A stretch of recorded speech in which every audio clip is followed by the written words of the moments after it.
Hello, everyone, and welcome to our module on pharmacokinetics.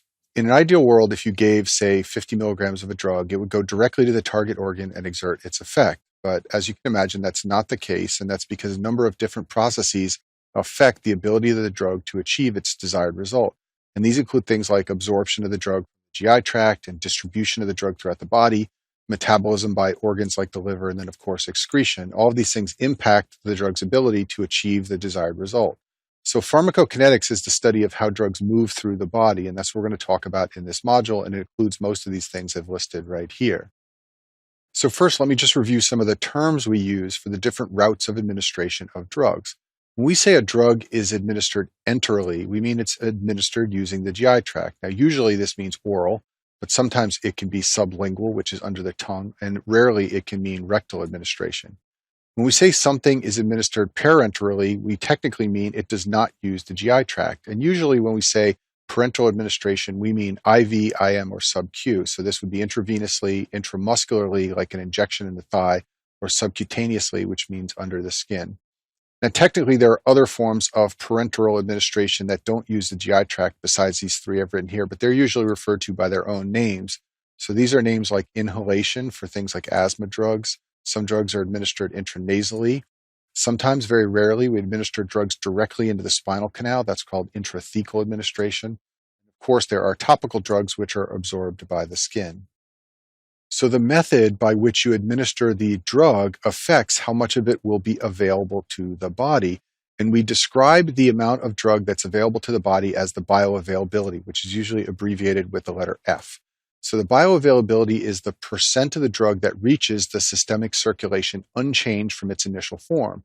So suppose you gave 100 milligrams of a drug orally, but after absorption and metabolism, only 50% reached the bloodstream unchanged, then you would say the bioavailability of that drug is 50%. And this gives us an indication of how much the drug gets altered as it moves its way into the circulation from whatever route you chose to administer it.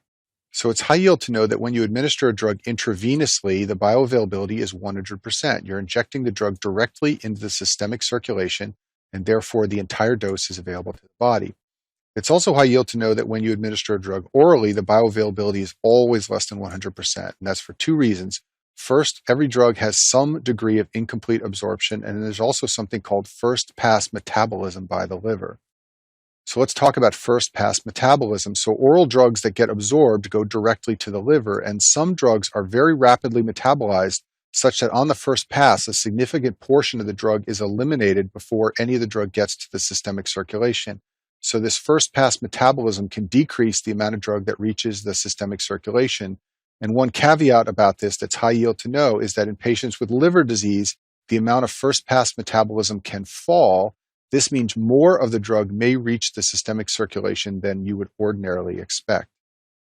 There is a way to experimentally determine the bioavailability of drug, and you should be familiar with this technique for your boards. So the way you do this is you plot the plasma concentration over time for both an IV and oral dose. So first we're going to administer an IV dose here at time 0, and what's going to happen, as you can imagine, is the plasma concentration will shoot up very high, and then it will steadily start to fall as the drug is metabolized and eliminated. Then we're going to repeat the experiment and administer the drug orally at time 0. And what you see when you administer it orally is you see a slow rise in the plasma concentration as the drug gets absorbed. And the rise is generally not as high as the IV drug because some of it doesn't get into the bloodstream both from absorption and metabolism. Then over time, the drug concentration falls. If you take the area under the curve for the oral administration, like I'm drawing with these lines here, and you compare it to the area under the curve for the IV administration, like what I'm drawing right here, you can determine the bioavailability. So the equation is the bioavailability equals the area under the curve oral, which is generally the smaller number, divided by the area under the curve IV, which is the bigger number, times 100. And this will give you something for the bioavailability like 50% or 60% or 20%. It'll be different for different drugs. So bioavailability was one important concept under pharmacokinetics, and now we're going to talk about a second one, and that's called the volume of distribution of a drug, usually abbreviated V sub D. This is the theoretical volume that a drug occupies inside the body, and is determined by injecting a known dose of the drug and then measuring the concentration that's achieved in the bloodstream. So to understand how we determine the volume of distribution, let's do a little thought experiment on how we could determine a fluid volume in general. I want you to imagine that we took 1 gram of a known substance and we put it into a liter of fluid. Well, then you can imagine that once that 1 gram equilibrated, we would have a concentration of 1 gram per liter. That should be easy to understand. Now I want you to imagine that we took 1 gram of a known substance and we dissolved it in an unknown volume. And then we had a tool that allowed us to measure the concentration once the gram had equilibrated. And if we found a concentration of 1 gram per liter, we could then back calculate and determine that that unknown volume must have been equal to 1 liter in order to generate this concentration. So if you understand what I just said on the last slide, then you can understand how we calculate the volume of distribution. We inject a known amount into the body, and that's the total amount we've put into the body, and we allow it to equilibrate, and then we measure the plasma concentration, and we simply divide these two numbers. So for example, if we injected 10 grams and we achieved a concentration in the bloodstream of 0.5 grams per liter, the volume of distribution of that 10 grams for that drug must be 20 liters. And the two numbers for this equation are very easy to get. We know the amount injected because we have control over that, and then we simply take a blood sample once equilibrium has been reached, and we can measure the plasma concentration. Now, it's a little more complicated than I just described to actually do this on a real patient, and that's because the drug is being steadily eliminated over time. So it's hard to determine what that steady state concentration is to use in the calculation of volume of distribution when the concentration is constantly changing. So to understand how we actually do this clinically, let's take a look at the chart I've drawn on this slide here. So I've put time along the x-axis like this, and the plasma concentration of the drug along the y-axis like this. And what I want you to imagine is that we inject a known quantity of drug right here at time 0. Well, what will happen is that the concentration will shoot up to some very high level, but then it will begin to fall. Now, initially, it falls at a relatively steep slope, and the reason this occurs is because the drug is distributing throughout the body. We've injected into the bloodstream, but it's moving in and out of tissues and finding its steady state concentration in the body. But once it's distributed, the slope of the decrease starts to shift, and now we see a steady decline like this as the drug is being eliminated from the body. Well, mathematically, we can extrapolate this line back to the y-axis and find this C sub 0 point right here. And this is the concentration that would have occurred if the drug had immediately distributed throughout the body. In other words, if we had injected it at time 0, like I've shown right here, and there was no time required for distribution, it immediately distributed to all the tissues in the body. If that had happened, we would have achieved this concentration C sub 0 right after we injected. And so we take that number from this chart, and we use that in the denominator of the volume of distribution calculation. Then on top, we put the amount injected. And this is the way we can clinically measure the volume of distribution, taking into account the fact that the drug concentration is changing as it's being eliminated from the body. The reason the volume of distribution is such an important concept is because it's very useful for determining dosages. For example, imagine you knew that the effective concentration of a drug in the plasma was 10 milligrams per liter. Well, if you knew that the volume of distribution for that particular drug was 10 liters, then we could calculate the dose we need to give the patient. That dose would be 10 milligrams per liter times 10 liters, or 100 milligrams. So once you know the volume of distribution, you can then calculate the dose you need to give the patient to achieve the desired concentration of the drug. The volume of distribution tells us something about which fluid compartments in the body a drug likes to distribute to. So recall from the modules on renal physiology that I said about 60% of our body weight is water. So for a 60 kilogram person, that's about 36 liters of water. Now that's split up 1/3, 2/3, such that 1/3 of that volume is extracellular and 2/3 is intracellular. For that extracellular fluid volume, 1/4 of it, or about 3 liters, is in the plasma, and the remainder, or about 9 liters, is interstitial. So the volume of distribution of a drug is going to increase when a drug distributes to more fluid compartments and thus occupies more of these volumes of fluid inside the body. So drugs that are restricted to the vascular compartment often have a relatively small volume of distribution. These drugs are usually large charged molecules that have trouble leaving the vascular compartment. Often they're protein bound, and by being bound to proteins in the bloodstream, this holds them in the vascular compartment. And warfarin is an example of a drug like this, which has a volume of distribution of 9.8, which is relatively small. On the other end of the spectrum are drugs that accumulate in tissues. These drugs can have enormous volumes of distribution. These are usually small lipophilic molecules that easily leave the bloodstream and go into tissues. They often have an uneven distribution in the body, so they're not distributed equally. And chloroquine is an example of a drug like this. It has a volume of distribution of 13,000 liters. Now, there aren't 13,000 liters of fluid in the entire body, so how does this happen? Well, the reason is because the drug is accumulating in the tissues. There's a large amount of it stored in the tissues and just a little bit of it getting into the bloodstream. This means that when you calculate the volume of distribution, you get a very large number. Recall that volume of distribution is a ratio. On top, you put the known amount that you inject into the patient, and on the bottom, you put the concentration in the plasma. Well, if you inject a huge amount, but it all goes to the tissues, you will have a very small amount in the plasma, and this will make the volume of distribution extremely large. And that's why it's important for you to remember that volume of distribution is a theoretical volume that the drug would fill, not an actual volume. And the reason that's important is because drugs can have a volume of distribution that's bigger than all the fluid in the body. And the reason is because that is a theoretical volume, not a true volume. Many drugs bind to plasma proteins, and the protein that they usually bind to is albumin. And this can hold them largely in the vascular space. It won't entirely hold them in the vascular space because some of the drug will not be bound. But the more of it that is bound, the more that gets hung up in the vascular space. And this is a feature that can lower the volume of distribution for a drug. A clinical correlation of this fact occurs in the setting of hypoalbuminemia. Patients who have liver disease can underproduce albumin.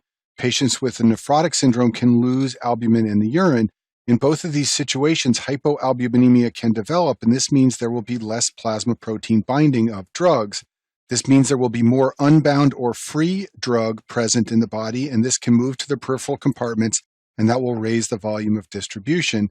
This can potentially alter the required dose of a drug through a couple of mechanisms. First of all, when there is more free drug, it can more easily move to the peripheral tissues. This can generate greater effects and also greater side effects.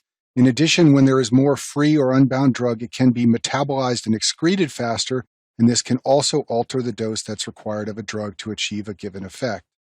Now let's talk about the concept of clearance of a drug from the body. And in order to understand this, let's draw a picture. So let's imagine that we have a tube and it contains 1 liter of plasma. So I'm going to write the number 1 liter down here at the bottom. Now let's imagine that we put 5 grams of a drug into this liter of plasma. So I'm going to draw 5 circles here, and each circle represents a gram of a drug inside that liter of plasma. Well, you can easily imagine that the concentration of the drug inside this liter must be 5 grams per liter. Now I want you to imagine that the kidneys excrete 5 grams from the body. So they take 5 grams out of this liter of plasma and remove it from the body. Well, it's very easy to imagine 5 grams of the drug being removed, but what's harder to conceptualize in your head is the fact that the kidneys have therefore cleared 1 liter of the drug by removing those 5 grams. Now we know it's 1 liter because I told you it was 1 liter at the beginning of this exercise, but if we didn't know it was 1 liter, we could easily calculate that. We would take the 5 grams which were removed from the body and divide by the concentration of 5 grams per liter, and this would give us a clearance of 1 liter. So the amount removed by the kidneys divided by the concentration in the plasma will give you the clearance, and that represents the volume that held the amount of the drug that was cleared by the body.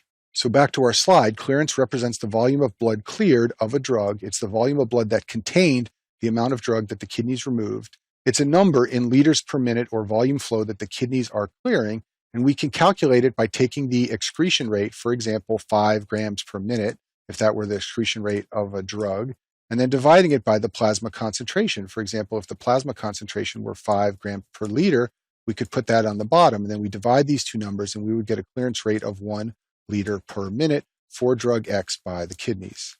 Clearance of drugs mostly occurs via the liver or the kidneys. The liver clears drugs in 2 ways. It can biotransform the drug into metabolites, and I talk about this in one of the other modules. It also can excrete drugs directly into the bile, and then they go out in the GI tract stool.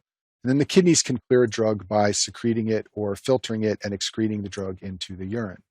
If you know that the liver and kidneys clear drugs from the body, then it's easy to imagine that in liver or kidney disease, the clearance rate may fall. This means that the concentration of the drug in the plasma may rise, and sometimes toxicity can occur. And many drugs need to have their dosages adjusted in patients who have kidney or liver disease. You can also calculate the clearance if you know the volume of distribution, but in order to do this, you need to know something about the drug called the elimination constant, K sub E. And the elimination constant represents how quickly the kidneys clear a volume of plasma of the drug. So if you know that constant, then the clearance of drug X will be equal to the volume of distribution times the elimination constant. Now, this equation sometimes confuses students because It implies that the larger your volume of distribution, the more the kidneys clear the drug. And that should make sense to you if you think about what the volume of distribution means. So let's imagine that we've got our tube again with 1 liter of plasma inside it. And let's imagine that that 1 liter represents the volume of distribution of drug A. So I'm going to label this drug A. So we put 5 grams of drug A into that 1 liter, and it distributes throughout the 1 liter because that's its volume of distribution. Now I want you to imagine that the kidneys clear 5 grams a minute by excreting the drug in the urine. Well, that 5 grams will get removed, and the clearance of drug A will thus be 1 liter. Now let's imagine we have drug B. So I'm going to write a B up here, but let's imagine that drug B has a volume of distribution of 10 liters instead of 1 liter. So I'm going to fill this tube with 10 liters of plasma. Now I'm going to put 5 grams of drug B inside. So once again, we've got 5 circles representing the 5 grams of drug B. Now the kidneys excrete drug B the same way they do drug A, so they're going to remove these 5 grams. But the clearance for drug B is going to be much greater. By removing 5 grams of drug B, you've just cleared 10 liters of fluid because its volume of distribution is so much higher. When you removed 5 grams of drug A, you only cleared 1 liter of fluid. So going back to our slide, this is why when the volume of distribution goes up, the clearance goes up. Remember, the clearance is not the amount of the drug being removed by the kidneys. It's the volume that held that amount of drug. It's the volume of plasma that has been cleared of the drug. So the higher the volume of distribution, the more plasma that gets cleared when the kidneys remove a certain number of grams. So I've summarized that for you up here. The higher the volume of distribution, the higher of clearance. And suppose 10 grams an hour is removed from the body. If you have a higher volume of distribution for the drug, there's a higher volume holding that 10 grams, and therefore you have a higher clearance per unit time. One of the reasons this equation can be confusing is because it's often illustrated as an equation to calculate the clearance from the volume of distribution and the elimination constant, but that's really not how it's usually used. It's usually used to calculate an elimination constant, K sub E, for different drugs. So if you think about it that way, then the elimination constant is equal to the clearance divided by the volume of distribution. And this makes a lot more sense intuitively. The higher your clearance, the higher your elimination constant. Conversely, the lower your clearance, the lower your elimination constant. And then if you've got a large volume of distribution, this is going to shrink or decrease the magnitude of the elimination constant. So from my perspective, this makes a lot more sense. And this is the way it's usually used in the pharmacology literature to calculate elimination constants for different drugs so that you can compare one to another.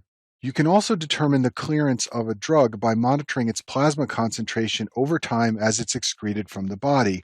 Let's look at this figure on the slide. Imagine that we administer a drug at time 0. What we would see is that the plasma concentration would begin to rise, then it would peak, and then it would begin to fall as the drug is excreted from the body, and eventually it would fall to 0. You can use the area under the curve, which can be determined mathematically, to calculate the clearance.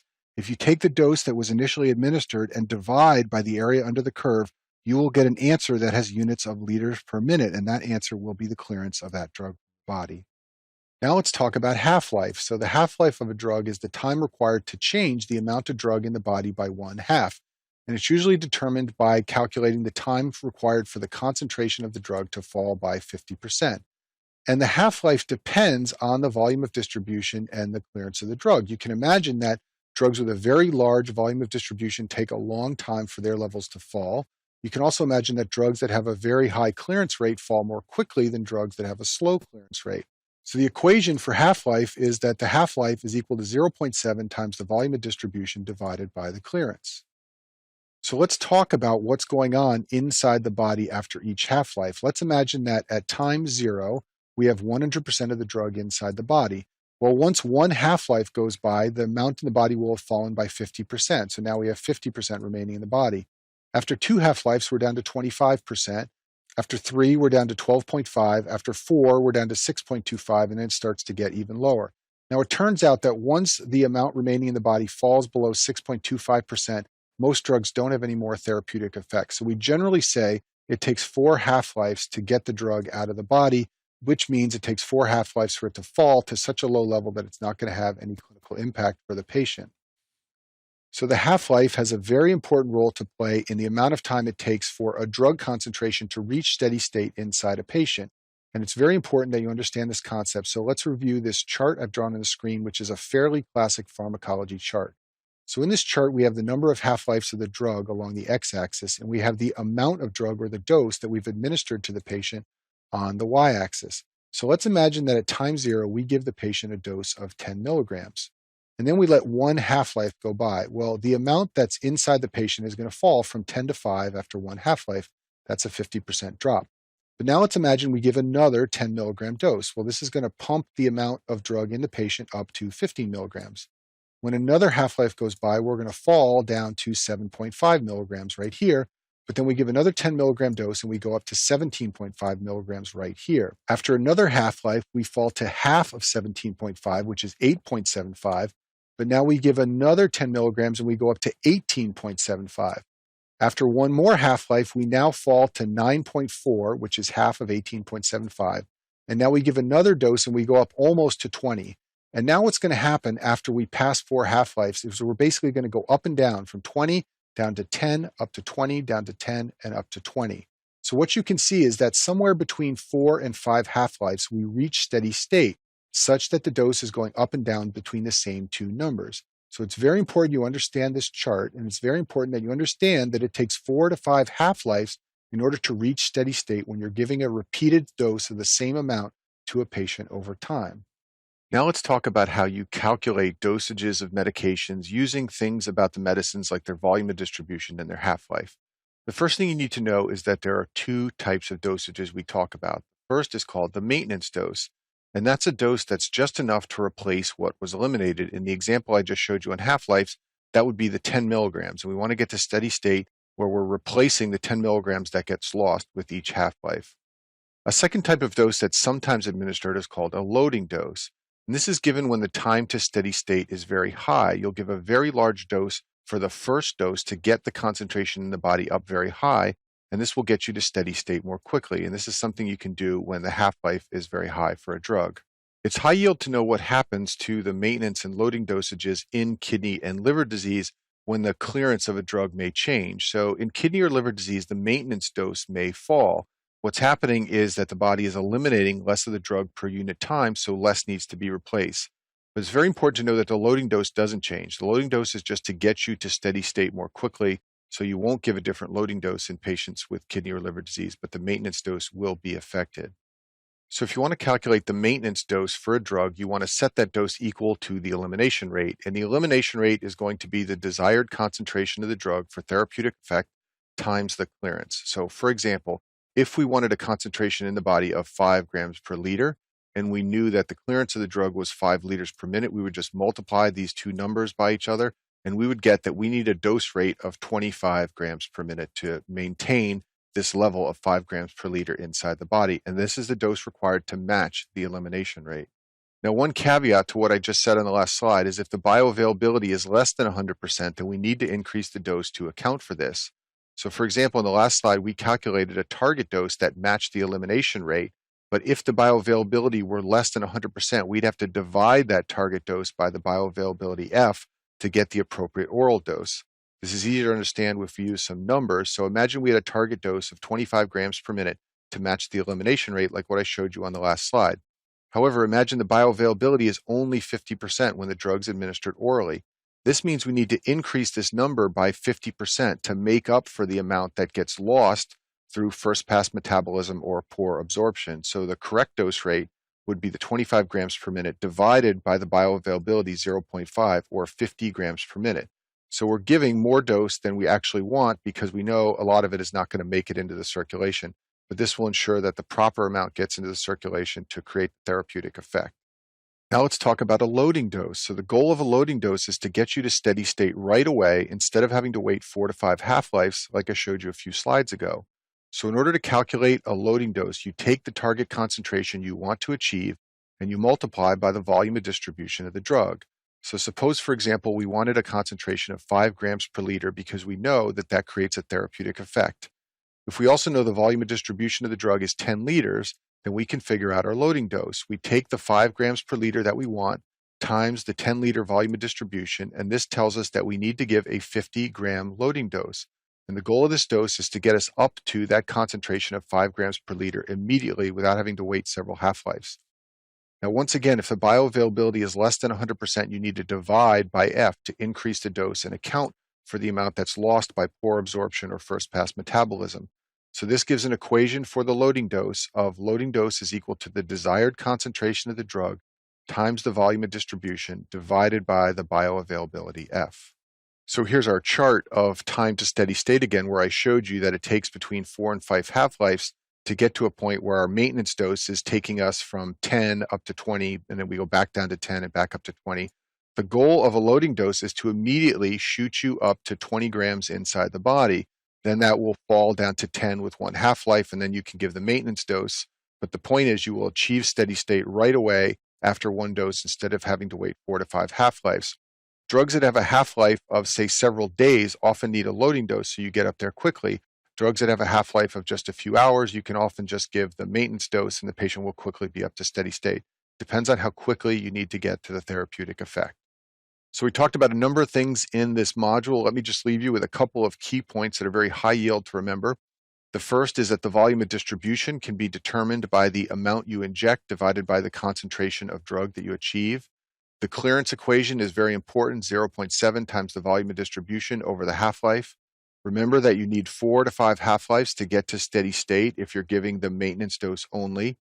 And you should know the equations for the maintenance dose and for calculating the loading dose based on the desired steady state concentration, the volume of distribution, the clearance, and the bioavailability. And that concludes our module on pharmacokinetics.